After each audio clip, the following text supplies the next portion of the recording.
এবার আরেকটি সম্পূরক প্রশ্ন করতে পারেন মুন্সিগঞ্জ 2 আসন থেকে নির্বাচিত মাননীয় সংসদ সদস্য জনাব আব্দুস সালাম আজাদ। জনাব আব্দুস সালাম আজাদ। বিসমিল্লাহির রহমানির রহিম।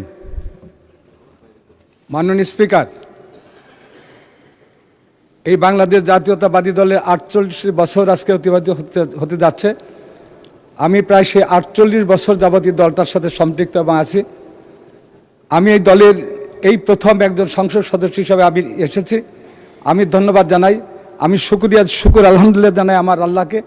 আর ধন্যবাদ জানাই যিনি আমাকে এই সংসদে আসার জন্য মনোনয়ন দিয়েছিলেন, আজকের এই সরকারের প্রধানমন্ত্রী জনতা তারেক রহমানকে, এবং যারা আমাকে নির্বাচনে ভোট দিয়ে এই পার্লামেন্টে পাঠিয়েছেন।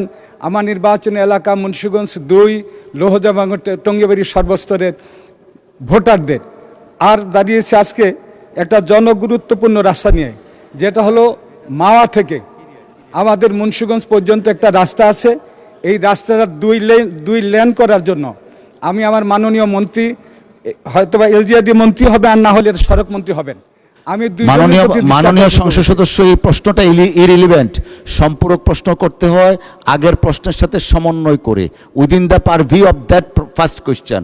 বসুন আপনি দয়া করে। অসংখ্য ধন্যবাদ। I am sorry. আমরা পরের কোশ্চেনে চলে যাচ্ছি।